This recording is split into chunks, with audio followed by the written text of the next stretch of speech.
la Venezuela bolivariana es hoy día una de las principales banderas de la lucha por la soberanía y la independencia en América Latina y también a escala planetaria. Ahí nuevamente ha sido reelecto y ahora ha asumido el presidente Nicolás Maduro Moros. Ha asumido, eso es muy importante, instalarse en la cabeza, porque la reacción interna, es decir, las fuerzas ultraderechistas que han generado actos de terrorismo, han generado guarimba con asesinados. Las últimas fueron más de 40 asesinados en el proceso eleccionario.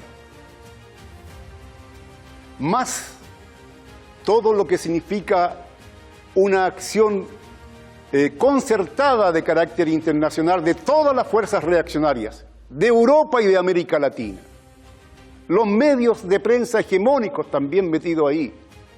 El financiamiento directo del imperialismo, se han quedado con una bofetada en la cara. Ellos, en su ilusión y en su idealismo del punto de vista de la incapacidad de analizar racionalmente los acontecimientos, pensaban que se iba a producir algo extraño desde el propio Venezuela e iba a justificar una invasión con ayuda extranjera. Ni lo uno ni lo otro. Ha asumido Nicolás Maduro Moros por un nuevo periodo. Y la gente ha salido por millones a la calle a respaldar. Ejercicios militares, civiles y policiales en respaldo para prevenir una invasión y las provocaciones que pueden venir de países vecinos o del Exequibo, donde está un reclamo territorial importante de la soberanía venezolana.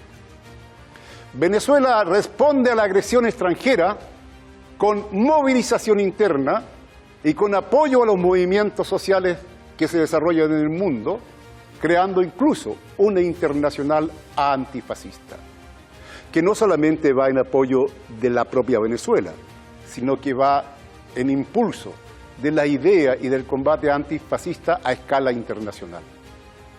El fracaso en este instante allí es de la reacción. Es un triunfo evidentemente del pueblo venezolano, de las organizaciones venezolanas y del gobierno venezolano. Las contradicciones y los problemas internos que tenga Venezuela deben ser siempre resueltos por los venezolanos patriotas que habitan y trabajan, sueñan y luchan dentro de Venezuela.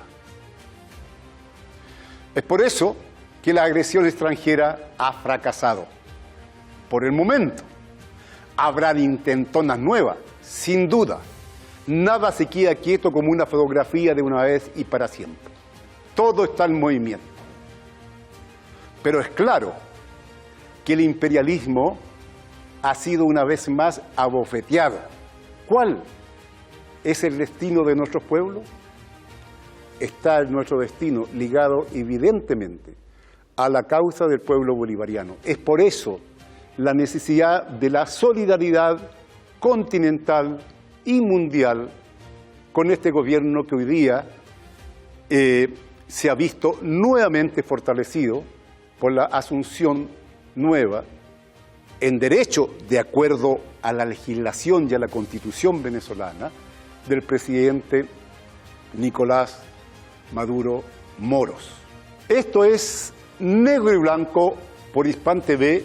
Soy Eduardo Artés.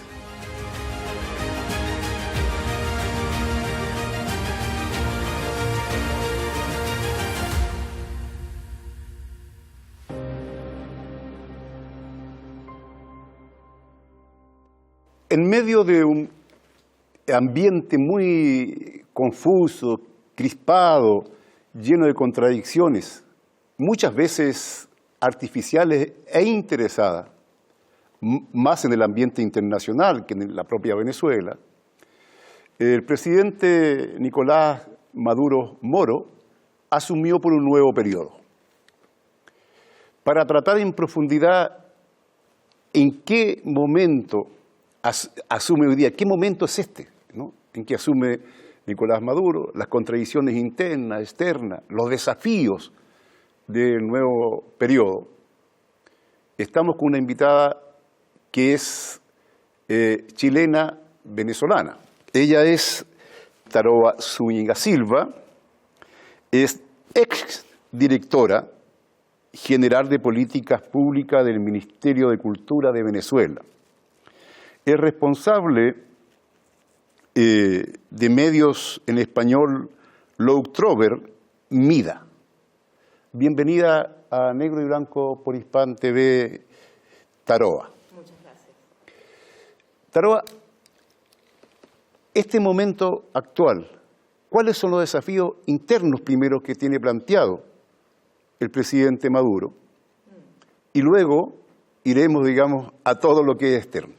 Sí, en plano interno, yo creo que el presidente Nicolás ha tenido un desafío constante desde el momento en que asumió su primer mandato, que es mantener la paz dentro de un país que está constantemente empujado a generar una suerte de guerra civil, que es la excusa que se necesita, ¿no?, un poco desde afuera para justificar una posible intervención más intensa de la que ya hay hasta el momento, ¿no?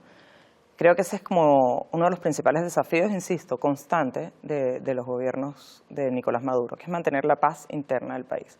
Desafío que además ha logrado sostener durante todos estos años, ¿no? Eso es como un gran desafío en términos de convivencia social dentro de Venezuela. Y hay otros que son como desafíos bastante más concretos y materiales, como por ejemplo lograr mantener y ajustar el sueldo mínimo dentro del país, ¿no? Sostener políticas de importación y exportación que no dependan exclusivamente del bloqueo que hay en contra, que logren como bypassear el bloqueo que se ejerce en este momento en contra de Venezuela, ¿no? Mantener ese repunte económico que empieza a tener Venezuela en este momento, que permite, por supuesto, mejorar las condiciones de vida cotidiana de la población venezolana, ¿no? También el acceso a los servicios básicos, que ha sido sumamente dificultoso a partir del bloqueo, ¿no? Creo que esos son como los tres desafíos principales, además de mantener la cohesión del chavismo. Así es. Ahora, desde un punto de vista económico concreto, pareciera ser que este es un momento relativamente bueno de desarrollo, porque según las estadísticas, después de haber estado importando el 85% del alimento, hoy día se produce en forma nacional el 97%. Vladimir Putin decía que Venezuela iba a crecer el 2024 un 7%, pero Nicolás Maduro y las estadísticas venezolanas nos dicen que creció un 9%. ¿Esto qué significa, digamos, en la estabilidad desde un punto de vista material? Porque en esta realidad hoy día asume el presidente Maduro. Claro, o sea, Nicolás asume y demuestra que además puede empujar. Hay un mito que se rompe un poco con estos datos, que son datos concretos. Fíjate que tú citas, bueno, los datos de Putin, que siempre van a decir que tal vez no son objetivos, pero la CEPAL también predice que el 2025, por ejemplo, el Producto Interno Bruto en Venezuela va a crecer más que el chileno, ¿no? Es un país que mantiene una ola de crecimiento constante en los últimos 2 años. ¿Qué significa esto? Significa, primero, rompe este mito del aislamiento de Venezuela, ¿no? Cuando nosotros hablamos siempre, además, un mito que tal vez alimentamos un poco siempre cuando recalcamos el peso que han tenido las sanciones en la economía venezolana, pero resulta que Venezuela está sancionado y bloqueado por Estados Unidos no es el mundo, ¿no? Y Venezuela mantiene unas relaciones que permiten este crecimiento con otros polos, ¿no? China, Rusia, Irán, todos los países africanos, ¿no? Esto permite otra vez solventar las dificultades que genera el bloqueo y permite efectivamente la estabilidad económica interna, que impulsa además el retorno de los connacionales afuera, ¿no? Porque efectivamente, en contraste, en comparación con otras economías, este repunte, esta estabilización, la producción interna, que además genera fuerza de trabajo, o sea, espacio de trabajo, presenta un contraste en las condiciones de vida que nuestro país le puede ofrecer a esta gran migración que se encuentra ahora dando vueltas por el mundo y pasándolo bastante mal, ¿no?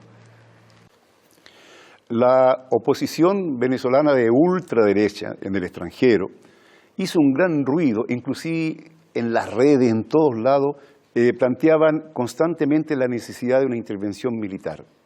Ha habido en estos días una respuesta muy potente, unos ejercicios muy macizos de carácter nacional de defensa de Venezuela, realizados con la unidad militar, policial, popular, ¿no?, en que estuvo a la cabeza el propio presidente Maduro.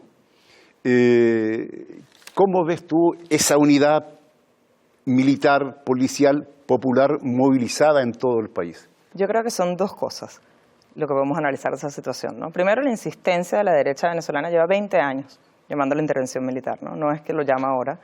Llevan 20 años intentándolo y no lo logran por un desconocimiento profundo que hay como de la identidad del pueblo venezolano. Esta unión cívico-militar, que es una de las bases del bolivarianismo, tiene un arraigo muy profundo en la sociedad. La sociedad venezolana es una sociedad profundamente bolivariana, ¿no? Nosotros, ser cuna del Libertador trae sus consecuencias hasta en el subconsciente. Fíjate que la campaña más exitosa de los últimos años fue la campaña Manos Fuera de Venezuela, que ya 7, 8 años atrás se hizo, donde fue interesantísimo cómo incluso personas de la oposición venezolana, no de esta extrema derecha, que es casi gringa, no es oposición venezolana, es oposición gringa, se unieron en contra del intervencionismo, ¿no? O sea, la misma oposición dice, nosotros tal vez no nos gusta este gobierno, pero gringos no. Esta expresión reciente es una expresión que lo más interesante es que tan sostenible es, por lo que te digo, porque tiene un arraigo profundo en la venezolanidad, que es la noción de soberanía, ¿no? La noción de nuestra patria es nuestra y solucionaremos nosotros, digamos, ¿no? Es interesante cómo en esa unión se une no solamente, efectivamente, lo militar, lo policial y lo cívico desde el chavismo, sino incluso solamente desde la identidad, ¿no? Es el pueblo venezolano en su conjunto el que no está dispuesto a una intervención. Y esa incapacidad de leer al pueblo venezolano queda otra vez manifiesta, ¿no? Esa incapacidad de la oposición de leer al pueblo, de entender quiénes somos, ¿no? Por eso tampoco han logrado como resultados exitosos, además de porque son un desastre, etcétera, porque el pueblo defiende el proceso, pero defiende al país de cualquier intervención posible. Bien, vamos a ir a un breve corte y volvemos inmediatamente. Gracias.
Estamos de vuelta con Taroa Zúñiga Silva, ¿ya?, acá en Chile, tratando en profundidad lo que es la Venezuela de hoy. Taroa, una de las cuestiones que está planteada es la profundización del protagonismo popular dentro de lo que es el proceso bolivariano venezolano. Han habido algunas elecciones de, no sé, jueces parroquiales, municipales, ¿no es cierto?, tratando de democratizar y hacer que la justicia tenga una relación directa y control también popular sobre eso. Hablan un poco ahí y luego vamos a las elecciones que vienen planteadas también para dentro de muy poco. Sí, lo que ha estado ocurriendo son las elecciones comunales, que es muy interesante porque es una distribución, es una decisión sobre el presupuesto nacional que se realiza directamente desde la comunidad organizada. Son 36.000 proyectos que se plantearon, se propusieron al CNE y que la población decide cómo se distribuyen esos recursos, quiénes reciben los recursos asignados, ¿no? Esta metodología de planificación participativa y de ejecución participativa de los recursos del Estado se viene dando en Venezuela desde el comienzo de la revolución, cuando se hace el cambio constitucional con una asamblea constituyente real, ¿no?, con participación protagónica del soberano. Estas elecciones también, claro, incluyeron las de los jueces de paz, jueces y juezas de paz, que es una democratización del acceso a la justicia y de la participación de la implementación de la justicia realmente, ¿no? Es como, son personas de la comunidad que ejercen como mediadores entre los conflictos comunitarios y que son elegidas por la población. Son ambas manifestaciones del reconocimiento que se sigue haciendo del soberano como el pueblo, ¿no?, como quien debe tomar las decisiones sobre las políticas públicas nacionales. Muy particular el entrenamiento que tiene el pueblo venezolano en esta práctica desde hace ya muchísimos años, como te digo, ¿no? Claramente, este nuevo periodo del presidente Maduro ha sido una bofetada a la ultraderecha, ya, vendepatria venezolana. La verdad es eso. ¿Cómo va a actuar esta derecha ya en este nuevo momento? Porque la verdad las cosas que no tiene ninguna posibilidad más allá. Sin embargo, el gobierno ha planteado las elecciones, unas mega elecciones, ahora en abril, pronto, que serán realizadas de parlamentaria y de gobernadores. Ese también es un camino para aislar a los más reaccionarios. Sí, hay dos cosas ahí. Primero, yo creo que Maduro, más que estar ganándole a la ultraderecha venezolana, le está ganando a Estados Unidos, ¿no? Esa es como la gran victoria de nuestro presidente. Nicolás Maduro efectivamente se presenta a elecciones en contra de unos candidatos que representan en teoría la derecha venezolana, pero que en realidad son una suerte de monigotes puestos ahí por el imperialismo para intentar, son personajes que no tienen realmente un arraigo popular, incluso entre la derecha. En estas elecciones que vienen también queda manifiesto, ¿no? El presidente llama a las elecciones de gobernadores, alcaldes, parlamentarios, y María Corina llama a la abstención, cosa que la oposición venezolana ha intentado muchas veces, ¿no? Hay elecciones en las que han participado, hay elecciones en las que se han retirado. Los dos partidos que representan el bipartidismo venezolano, que solía gobernar antes de la revolución, que son los adecos y los copellanos, no quieren abstenerse. Ellos saben que tienen la posibilidad de ganar alcaldías y gobernaciones, como efectivamente lo hacen, porque Venezuela es una democracia. Y algún parlamentario, claro. Y hay partidos políticos de la oposición que tienen efectivamente gobernaciones, alcaldías dentro del país. No quieren abstenerse, saben que tienen la posibilidad de ganar, ¿no?, en algunos lugares. Y María Corina llama a la abstención. ¿Por qué? Otra vez, porque María Corina en realidad representa los intereses norteamericanos más que incluso que los intereses de la política local de derecha venezolana o de oposición venezolana, que lo que quiere es volver a establecerse, digamos, como lo hizo durante la Cuarta República. Porque te decía, puede ser incluso profundamente patriótica, entre comillas, ¿no?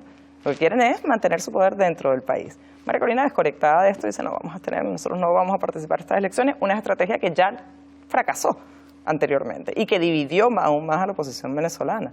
Entonces, efectivamente, no solo neutraliza a la oposición, sino que deja de manifiesto el gran desorden que es ese grupo político dentro de Venezuela, ¿no? Taroa, hemos visto o hemos hablado, ¿no es cierto?, sobre los factores internos en que se apoya la revolución bolivariana y el nuevo periodo del presidente Maduro. Veamos ahora los factores externos. Hemos sido testigos de una cantidad de eventos que se han realizado en Caracas y en otras ciudades de Venezuela, levantando una política de unidad antifascista a escala inclusive internacional, con delegados extranjeros de distintos continentes. ¿Qué papel tú le atribuyes, ¿no es cierto?, a las relaciones internacionales, fundamentalmente a nivel de organizaciones sociales y políticas, a nivel de pueblo, para sostener y sostenerse también la revolución bolivariana? Frente, digo yo, a la embestida del imperialismo. Yo quiero empezar por decir que yo respeto profundamente, ¿no?, la política exterior de Venezuela, pensando que fue justamente Nicolás Maduro quien diseñó la política exterior del chavismo en los primeros años de la revolución. Así es, fue canciller, ¿no? Exactamente. Entonces sabemos que hay cierta maestría ¿no? Que nos llevó a recuperar la OPEP, o sea, en términos internacionales fue como muy estratégico en cuanto al vínculo entre los estados, pero tuvo además esta otra patita, que es la que se manifiesta en estos encuentros que tú dices, que es la diplomacia entre los pueblos, ¿no? La noción de que las relaciones internacionales no se construyen solamente entre estructuras estatales, sino también entre ciudadanos y ciudadanas y movimientos sociales. Este desarrollo y profundización de la diplomacia entre los pueblos ha colocado a Venezuela en un lugar que sostiene, ¿no? Y a la esperanza del tercer mundo, como fue en algún momento Allende, y que fue la razón real de su derrocamiento, ¿no? Cuando nosotros decimos, bueno, el golpe contra Allende en realidad fue un golpe contra el tercer mundo porque se mostraba lo que se podía hacer, ¿no? Pasa esto en Venezuela, ¿no? Nosotros tenemos estos encuentros, los movimientos sociales establecen lazos entre ellos, no solo entre Venezuela y estos movimientos, sino entre los movimientos del mundo, ALBA Movimientos, por ejemplo, ¿no? Se generan lazos e intercambios entre movimientos sociales de Latinoamérica, del resto del mundo y hacia Venezuela. Entonces Venezuela funciona como un proveedor de esperanza, ¿no? Y de manifestación y de demostración de lo que es posible hacer. Esto es muy peligroso, ¿no? Como desde las lecturas del imperialismo, y es muy sólido y garantiza la permanencia, ¿no? Y la profundización del proceso bolivariano, además en su continuidad histórica, porque es un proyecto de la Revolución Bolivariana y es un proyecto de Bolívar finalmente, ¿no? Esto es como la gran manifestación de la construcción de la Gran Colombia, el vínculo solidario entre los pueblos. La cara actual del imperialismo es Donald Trump. La cara actual, porque en realidad puede tener distintas caras, ¿no? Una sola política imperialista. Pero ¿qué se espera de esto? ¿Puede haber algún trato mejor para Venezuela con el actual administrador de la Casa Blanca? ¿O activará en su momento, cuando estime, ya toda la política injerencista, intervencionista, ¿no? sobre Venezuela, que es, digamos, la espina que tiene clavada, que le molesta profundamente? Sí, Trump está remitiendo más profundamente contra los migrantes adentro de su territorio en este momento, ¿no? Lo que además ha generado una hermosa cohesión latinoamericana en contra de Trump, ¿no? Al fin tenemos otro presidente que se para firme ante los Estados Unidos y dice, no, aquí hay un límite, ¿no? Nuestra soberanía se respeta, yo no voy a rendir ante ustedes. Pero también la Claudia Sheinbaum, como se llama en México, ¿no? Por eso te digo una corridilla, ¿no? Sí, Viene una corridilla, empieza Petro, sigue, ¿no? Adquiriendo además una postura que ya Venezuela tuvo antes, lo que nos fortalece dentro de nuestra unidad. Pero luego queda claro que también Trump tiene como estas bravuconadas que luego no termina de cumplir, ¿no? Dijo que iba a expulsar a todos los migrantes de una forma espantosa, esposados, ¿no? Llegan de forma digna a los territorios a los que han sido regresados, y Trump no tiene realmente la posibilidad de ir más allá. Lo mismo pasa con Venezuela en términos económicos, ¿no? Trump puede amenazar con que tal vez va a endurecer las sanciones, con la arremetida contra los inmigrantes venezolanos irregulares dentro de Estados Unidos, pero en realidad sigue necesitando el petróleo venezolano y va a seguir manteniendo esa puerta abierta desde un pragmatismo muy gringo. Ahí tú has colocado un tema, nos queda un minuto, un tema bien importante, el petróleo. La administración de Trump plantea como cosa fundamental eje el petróleo, dejando de lado todas las energías limpias. ¿Eso es una oportunidad para Venezuela o no? Digo, para las relaciones. Sí, o sea, yo creo que la oportunidad para Venezuela es el pragmatismo gringo, ¿no? Trump no se reunió con el mundo, ¿no? A pesar de que dijo que lo iba a reconocer como presidente, no se reunió con él porque necesita mantener el vínculo con Venezuela. La oportunidad de Venezuela, en realidad, está en otro lado del mundo, está en otro polo, ¿no? Esas son las reales oportunidades de Venezuela y de los otros polos y de nosotros mismos. Así es, bueno, el pragmatismo de los gringos puede llevar a una pausa, pero una pausa relativa, porque la verdad que de cualquier manera Venezuela sigue siendo un elemento de esperanza, de cambios y transformaciones en nuestra América Latina. Taroa, hemos llegado al final de nuestro programa Negro y Blanco por Hispan TV. Muchas gracias por haber estado con nosotros. Muchas gracias a ti y a todo el equipo.